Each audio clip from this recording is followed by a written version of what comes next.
Bala, no sé si está aquí ella, sobre sismología de frecuencia cero. Bueno, muchas gracias. Digamos, decidimos compactar, de hecho, dos pláticas, una que iba a dar Oscar y otra que iba a dar Bala, y acabé yo dando la plática de los dos, pero digamos, la idea de este título de plática era justamente, al menos de hace unos, no sé, 10 años, un poco más, cómo digamos, las observaciones que se podían obtener a través de la reducción de datos GPS podían ser vistos como una señal útil desde el punto de vista sismotectónico, digamos, a periodos muy largos, ¿no? A frecuencia cero.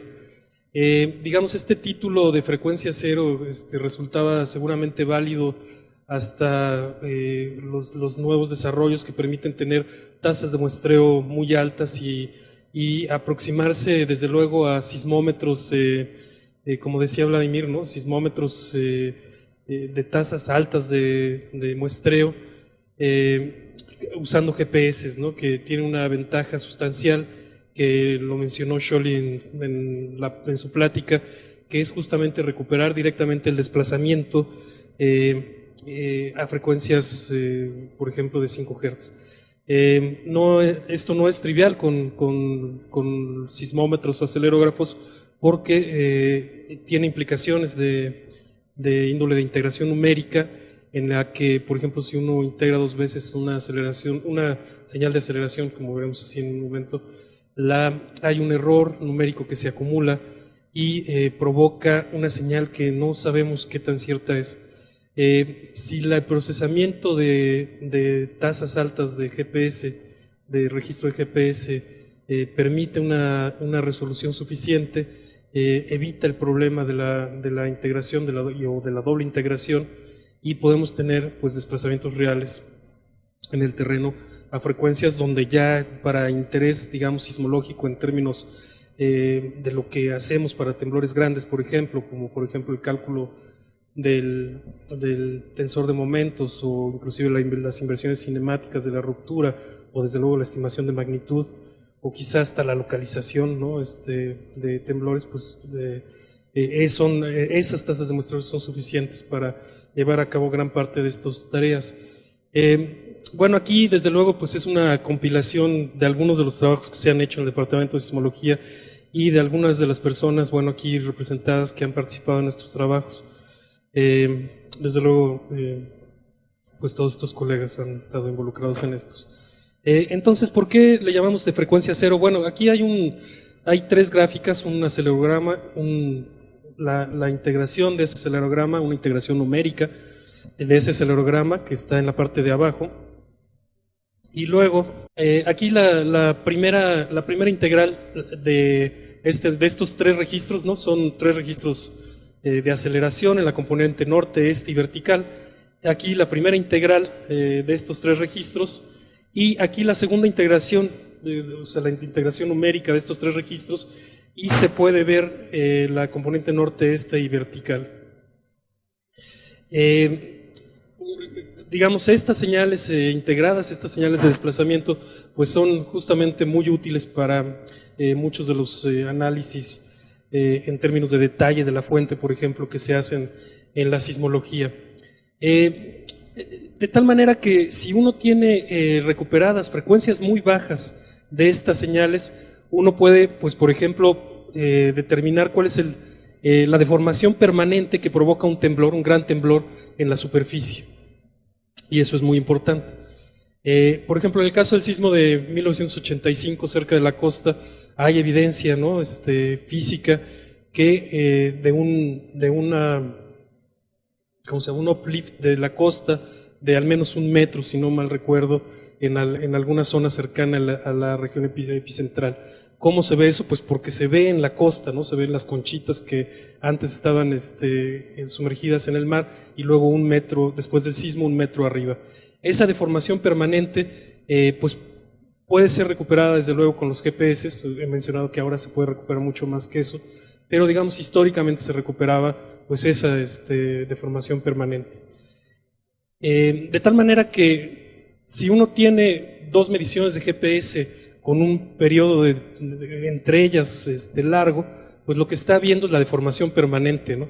En otras palabras, la frecuencia cero de estos sismogramas, la diferencia, por ejemplo, entre este nivel y el nivel al final del sismograma, es la deformación permanente. Esta es una tesis pues del 2000, solo como ejemplo de los trabajos que en su momento se hicieron con datos que el doctor Osvaldo Sánchez ya presentó, datos no continuos, datos de campaña que solamente podían recuperar eso, ¿no? La deformación permanente entre dos momentos que fueron tomados los datos. En estas estaciones son datos de campaña, eso quiere decir que eran ocupados, se medía en su momento y luego después de un tiempo regresaban y volvían a tomar la señal de GPS y encontrar la deformación permanente entre los dos intervalos de tiempo.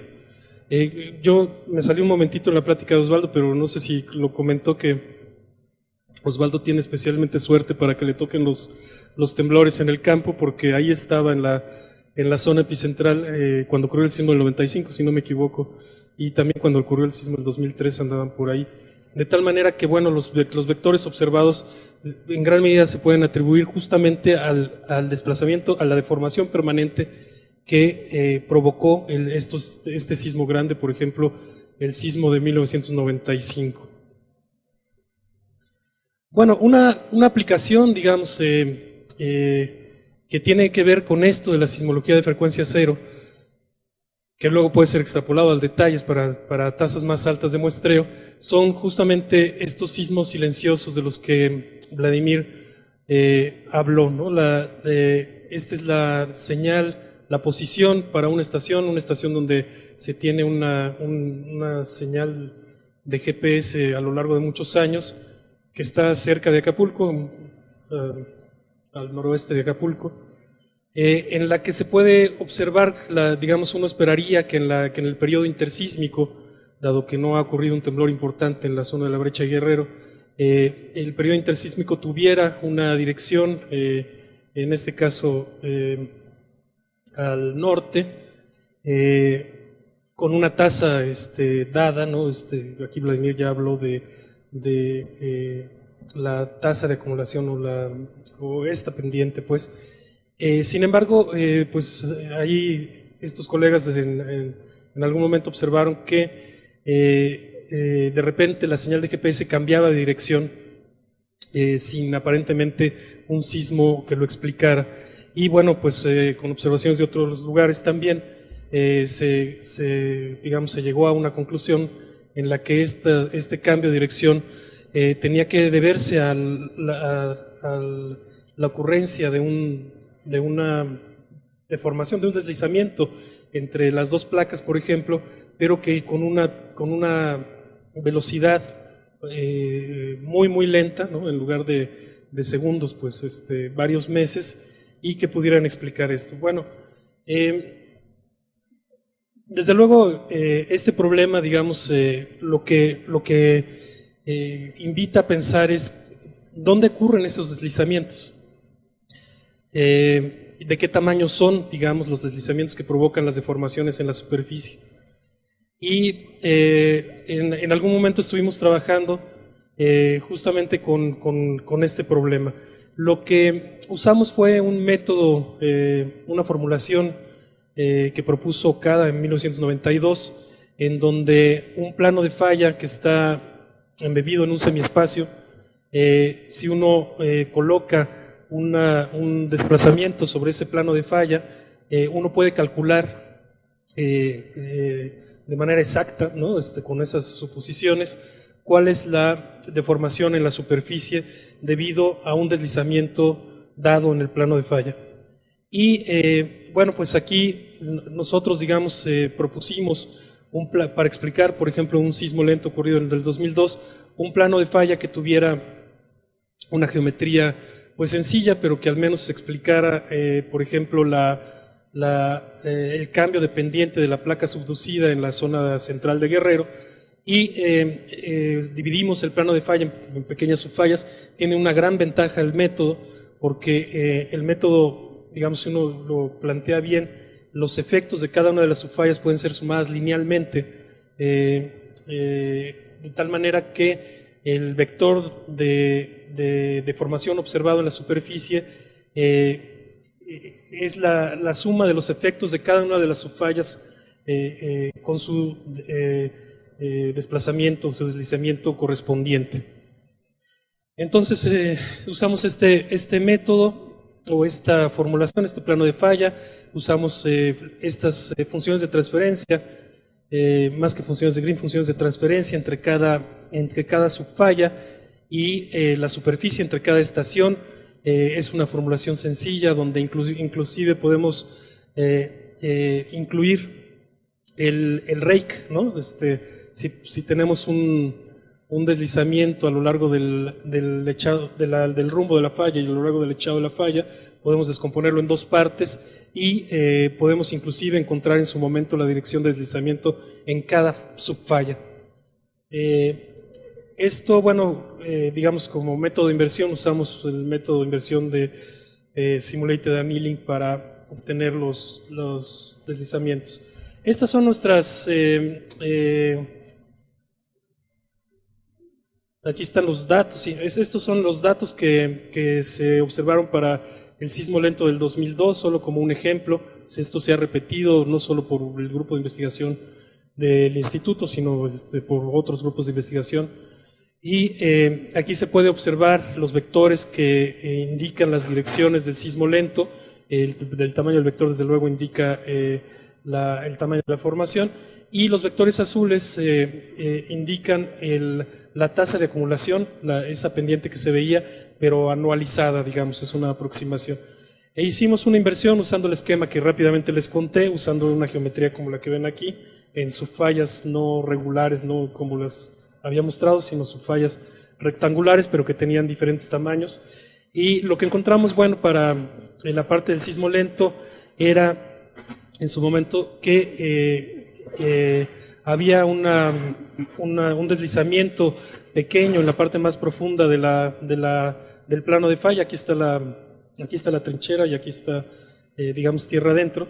Y que, digamos, un deslizamiento grande en una subfalla cerca de la estación de Cayaco podía explicar en ese momento, con esos vectores que teníamos, podía explicar las observaciones de manera importante. Sin embargo, sí teníamos que poner algo de deslizamiento. El método de inversión encontró que tenía que haber algo de deslizamiento en las zonas aledañas, de tal manera que se pudieran explicar las direcciones y los tamaños de los vectores. Aquí en negro están los observados, en un color más claro están los calculados.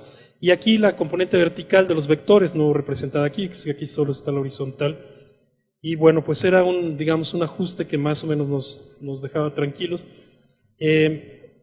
Aquí decidimos explorar, digamos, cuál era la sensibilidad del método con respecto de la geometría de las subfallas y demás. Y bueno, lo que encontramos, que era algo esperado, más o menos, es que si obligábamos que esta subfalla fuera de solo un tamaño, o sea, que tuviera el mismo deslizamiento en esta subfalla que en esta subfalla, lo podíamos hacer por el método de inversión que usábamos de manera muy sencilla. Encontrábamos un ajuste que era pues prácticamente de la misma calidad, digamos, entre observados y calculados. Digamos, la conclusión rápida de esto es que, al menos con las observaciones que teníamos en ese momento, los resultados no eran concluyentes para discriminar entre un escenario y otro escenario. Y un escenario y otro escenario, en este caso, pues sí son críticos, ¿no? Porque si recuerdan en el anterior, aquí el desplazamiento máximo sobre el plano de falla estaba concentrado en esta subfalla, y en esta subfalla prácticamente no había desplazamiento, lo cual querría decir en su momento, querría decir pues que esto no se había movido durante el sismo lento, y en cambio en este escenario querría decir que la parte que suponemos que es la brecha sísmica de Guerrero, la parte acoplada que teóricamente debería de romper en un sismo normal en el sentido de su velocidad,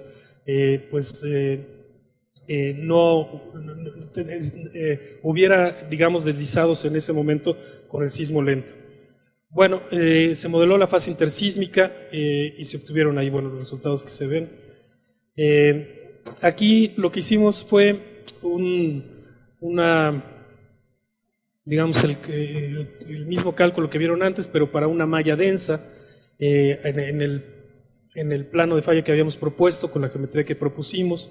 Esta es la solución usando esta geometría, o sea, calculamos la deformación en cada punto de la superficie donde ustedes ven una flecha, y bueno, encontramos esto que está aquí para este escenario.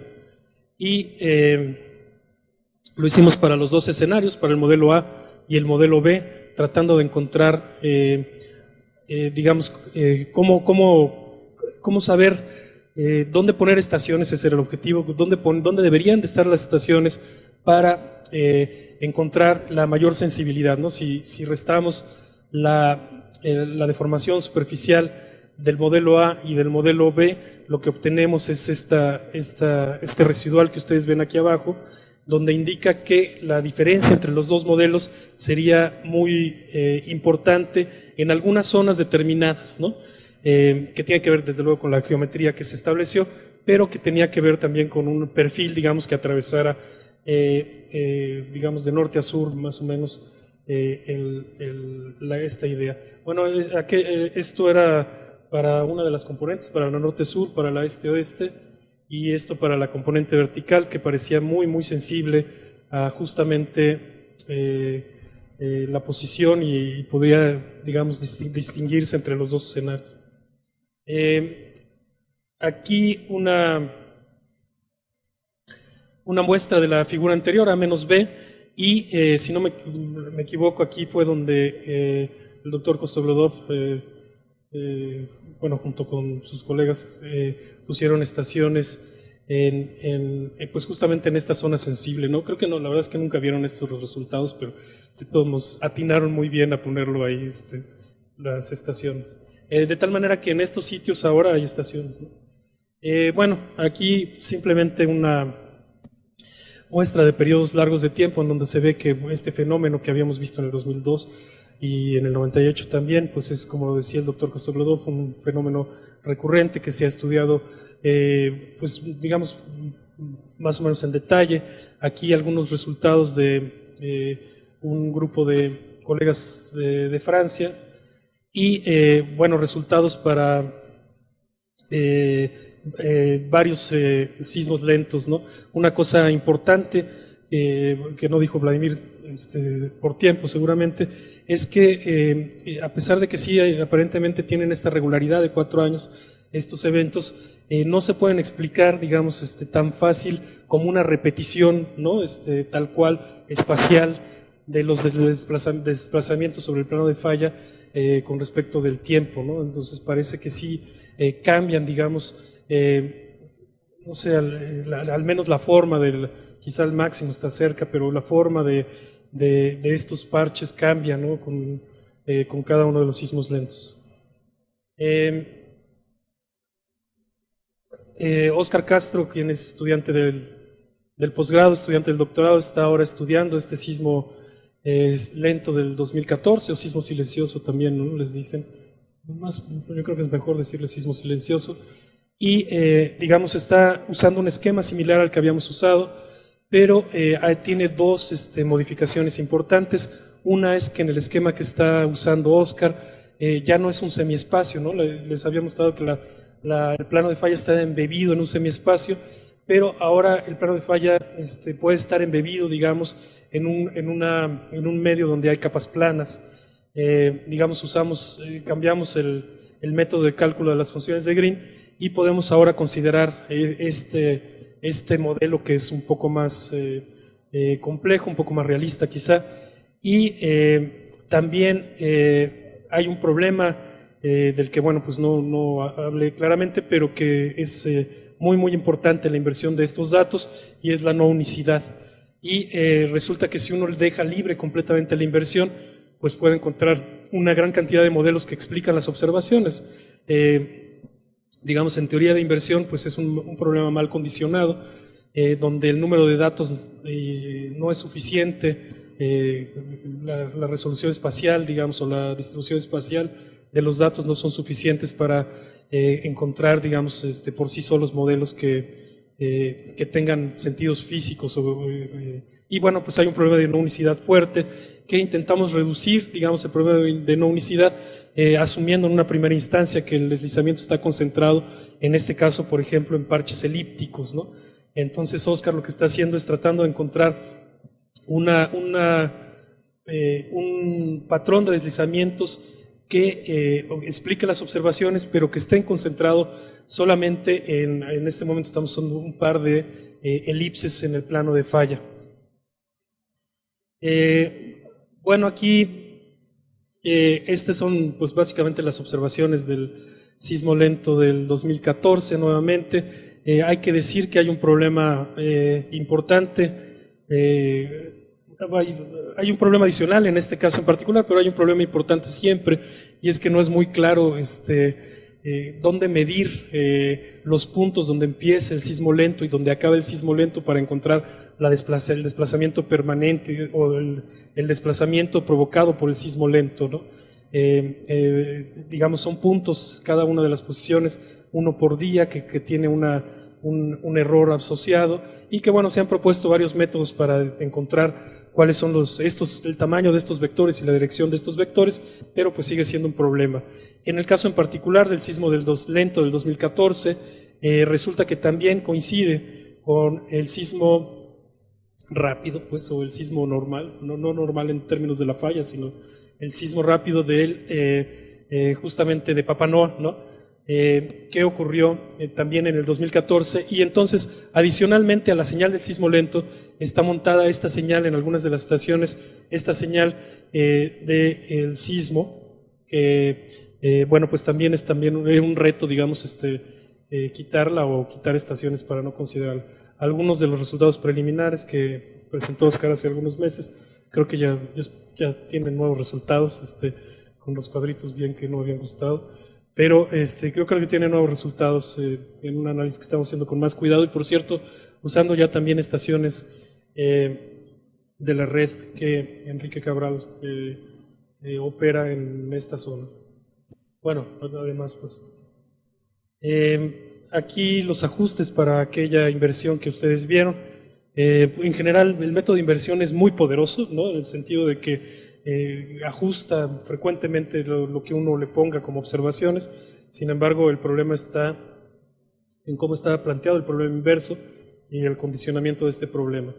Bueno, un estudio adicional que tiene que ver también con el desplazamiento permanente, digamos con frecuencia cero, es lo que presentó el doctor Singh, Scholli y Diego, y bueno, yo participé, en cómo pueden ser usados datos de GPS para estimar rápidamente algunos parámetros que son críticos en algunos procesos, digamos, que uno le podría interesar, como una alerta de tsunami, ¿no?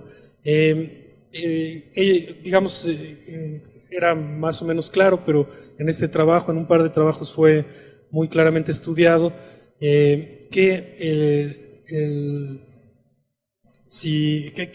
esta herramienta del GPS nos podría dar información muy rápida, eventualmente, de cuál es el tamaño de la falla y algunas otras características que nos dijera el potencial tsunamigénico de la falla.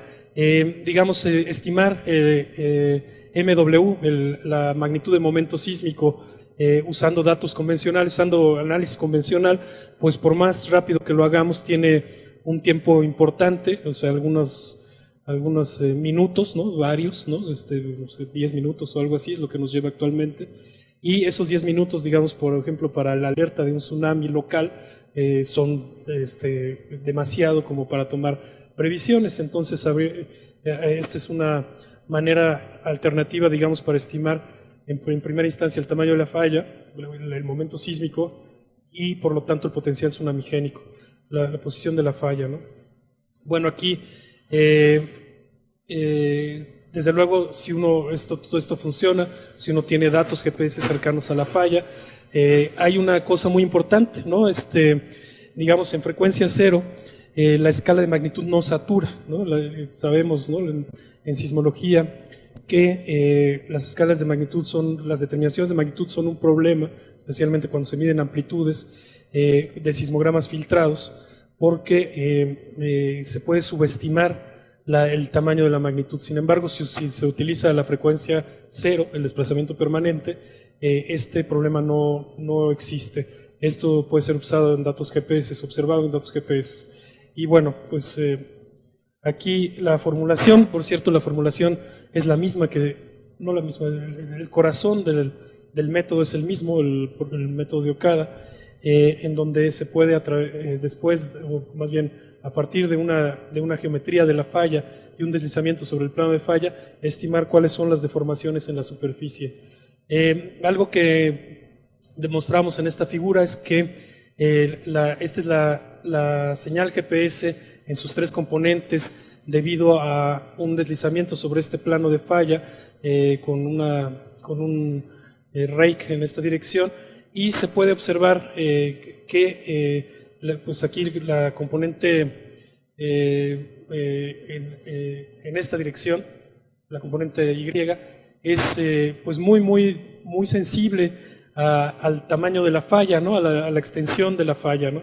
Se puede ver que esta forma, que es como un sombrerito, digamos, está en gran medida determinada por la extensión de esta falla, ¿no? Y bueno, algunas cosas más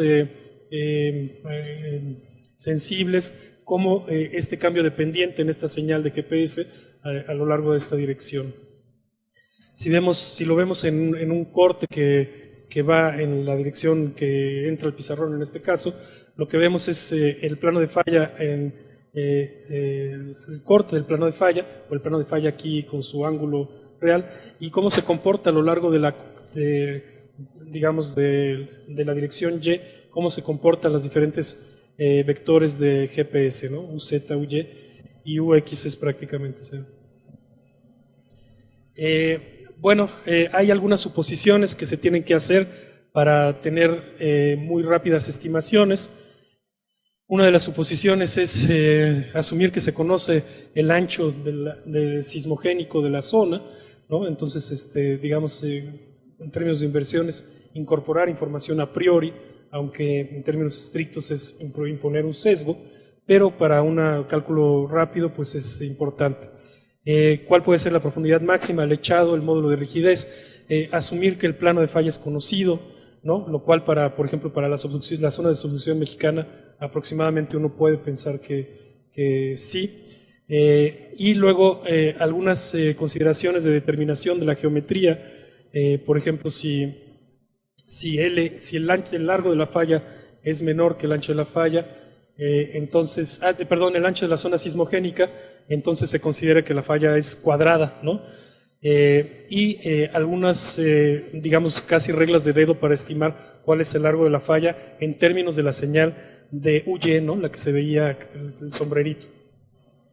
Bueno, aquí algunos ejemplos de estimaciones con este método. Con este método se logró estimar una magnitud de 8.02 para este sismo de Colima, Jalisco, con unas cuantas estaciones. La verdad es que con unas cuantas estaciones, el reto siempre es, con pocas estaciones, digamos, determinar cuál es la extensión L, ¿no? Del plano de falla, si hacemos 1W como fijo, que en este caso 80 kilómetros, digamos, lo que se invierte, es una versión muy rápida, digamos, pero es cuál es el deslizamiento sobre el plano de falla, y asumiendo una rigidez constante o conocida, se puede estimar el momento sísmico, por lo tanto la magnitud, que en este caso fue estimada de esta manera, 8.02, cuando la magnitud reportada por Global CMT fue de 7.98, digamos. Entonces, en términos de estimación muy rápida para pronóstico de efectos, por ejemplo, pues es bastante razonable.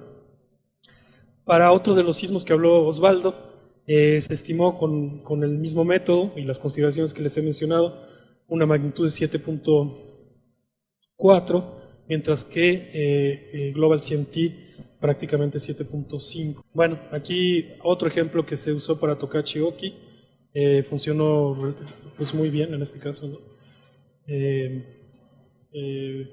Para una réplica de aquel sismo de Tokachi Oki, para el sismo de Sumatra, y aquí otra de las aplicaciones, la platicará Bala.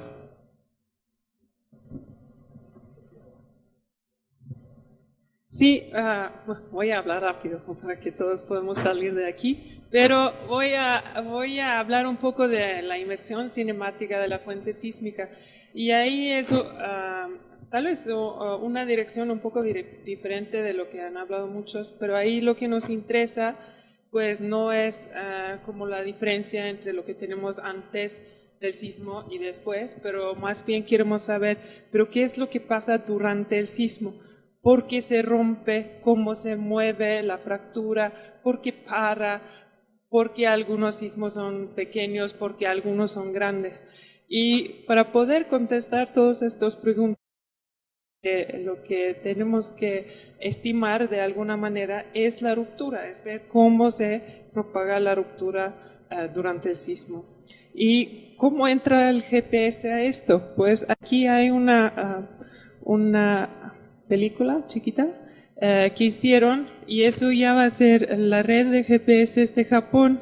Ya Vladimir mostró como la figura final de esta, pero ya van a ver cómo se mueven en tiempo los vectores.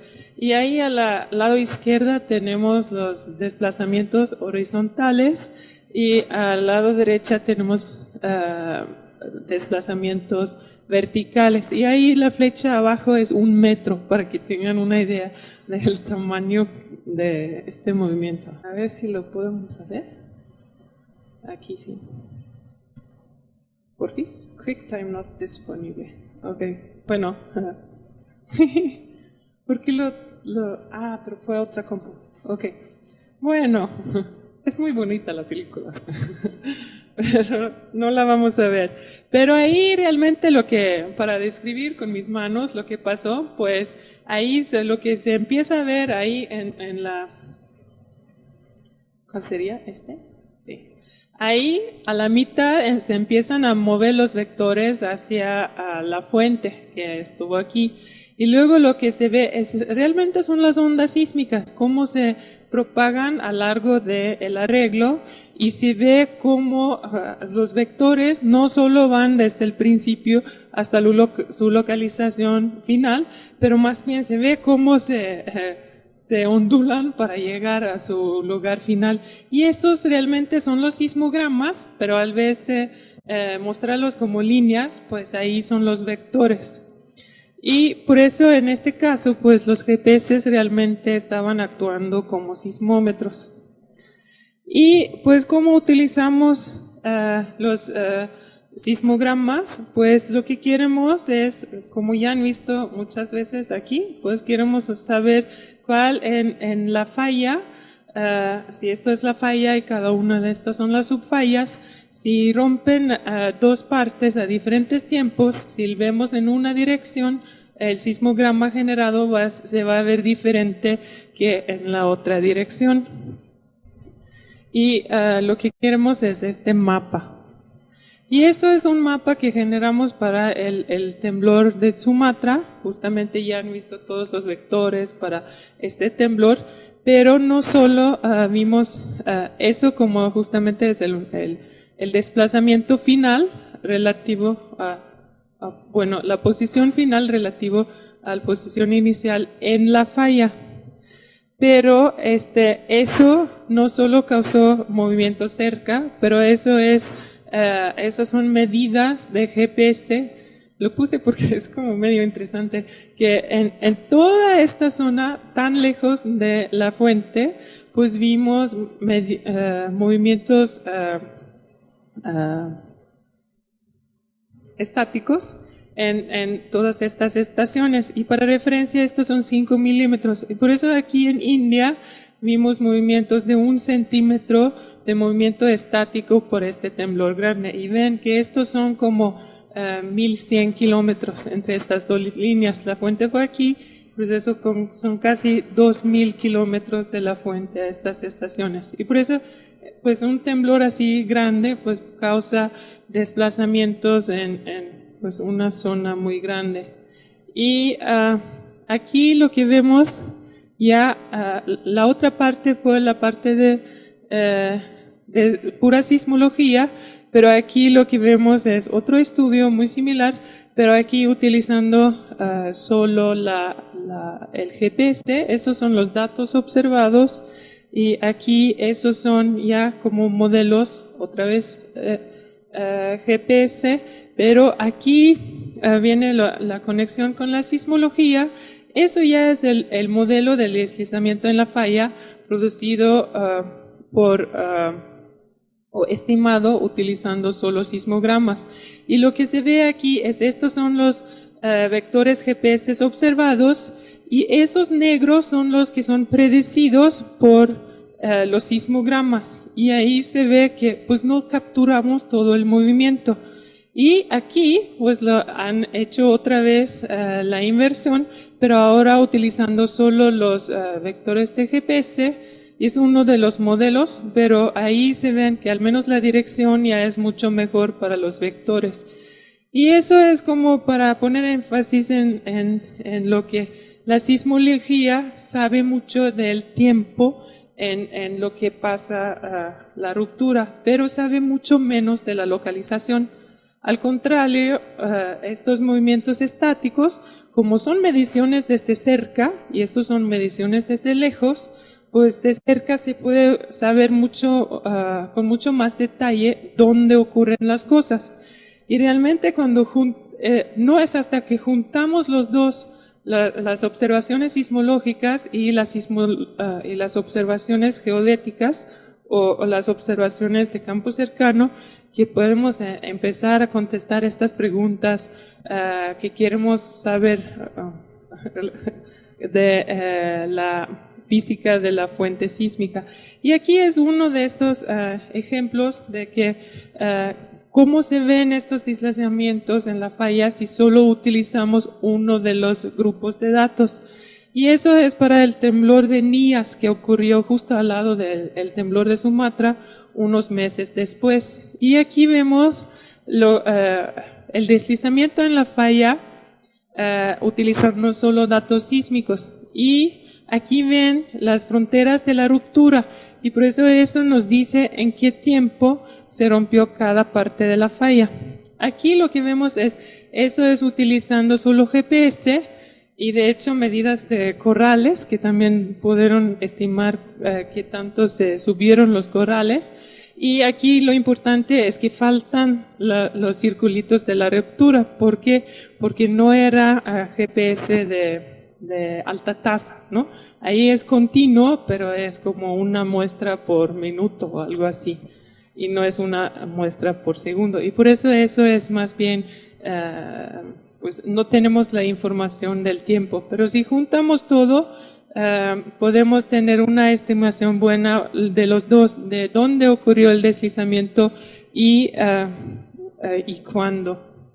Y ya con eso podemos, es medio feo esto, pero la importante es con ese tipo de conjunto de datos podemos empezar a estimar de cada punto de la falla qué tanto tiempo se tomó para mover a su deslizamiento final, cuál fue la velocidad de la ruptura. La velocidad de ruptura nos dice mucho de la energía que está gastando el temblor.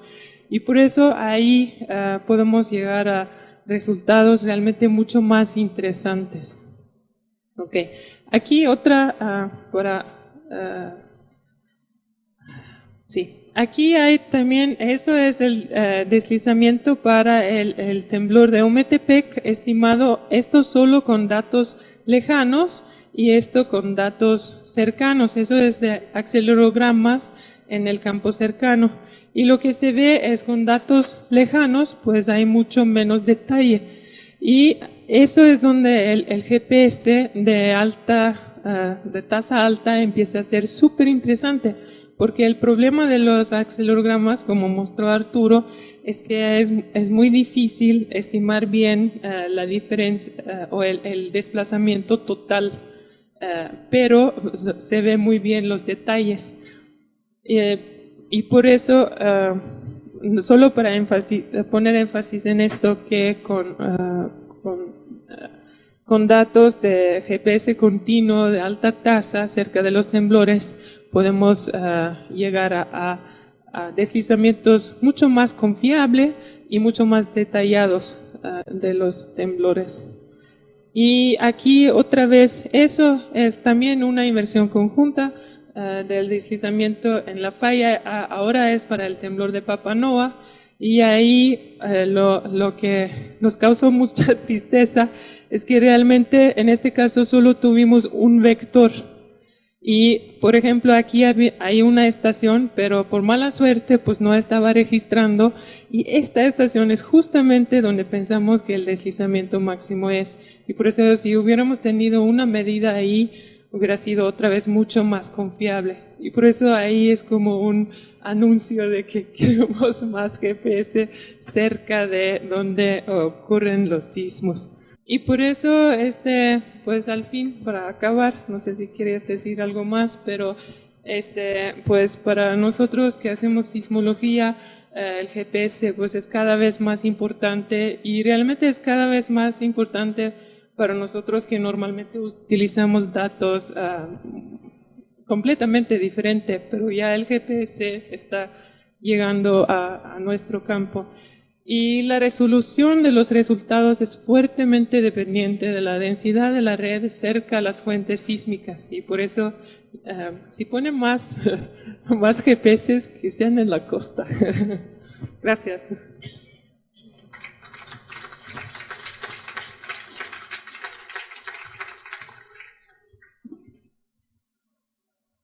Si alguien quiere hacer alguna pregunta rápida o algo. ¿Qué tan rápido quieren o pueden o desearían hacer sus modelos y las soluciones que plantean? ¿Estamos hablando de minutos o es...? Sí, desde luego las de tsunami, sí, en minutos, ¿no? O sea, eso quiere decir que tendríamos que tener la posición en tiempo real suficientemente confiable, ¿no? Pero digamos, si hay suficientes estaciones cerca de la fuente, los desplazamientos observados están muy por encima de las incertidumbres aún en soluciones preliminares, lo cual ya es una ventaja, ¿no? Y los cinemáticos, pues lo más rápido posible porque, no sé. Sí, pues para los cinemáticos ahí es un poco más ¿cómo se dice? Artesanal o dark magic, como alguien me dijo, porque sí involucra mucho subjetividad y por eso es muy difícil hacerlo bien en tiempo real. Como USGS lo hace, pero si ven las soluciones, pues cambian mucho sobre tiempo ya cuando ven más datos y por eso ahí es como, es lo que queremos, pero es más difícil.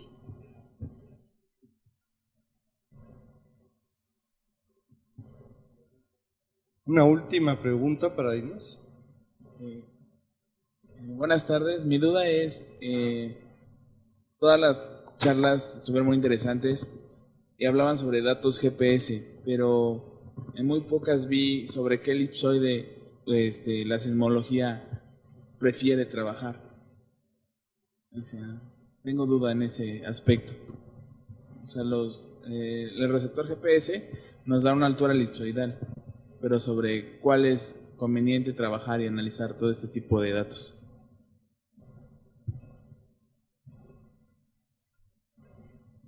Existe el elipsoide de 84 que está aceptado. Si van a aceptar nuevo, entonces vamos a referenciar a nuevo y es todo. Pero es ningún problema.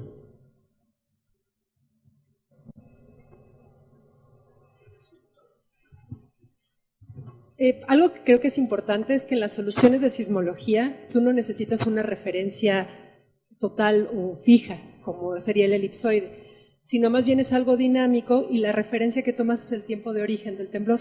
Entonces no importa en qué altura o a dónde lo estés refiriendo del elipsoide, siempre y cuando lo mantengas constante durante ese procesado. Ok, bueno, pues con esta última pregunta y esa última respuesta terminamos lo que es el taller. Yo les quiero agradecer muchísimo a todos los 9 ponentes que estuvieron aquí y la gente que está detrás de todos estos trabajos, la respuesta tan rápida. porque si bien esta coordinación se está creando desde octubre del año pasado y este taller se vino cocinando en enero o febrero, la invitación se los hizo hace como 20 días y la respuesta de todos los ponentes fue increíble. Esto yo creo que habla de la generosidad de compartir sus datos, de la disponibilidad de también crear grupos de trabajo y de colaboraciones, lo cual a nosotros nos deja muy contentos, a lo que es la coordinación encabezada por nuestro director.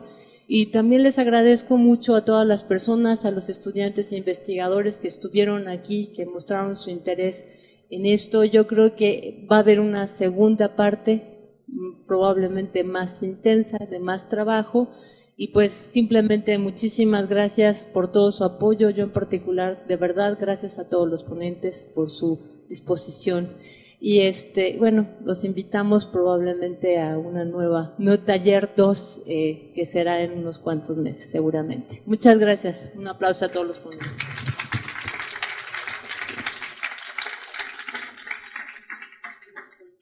Y gracias a Ligia y a Víctor, que fueron realmente los que organizaron y contactaron a todos los ponentes. Muchas gracias a ellos también.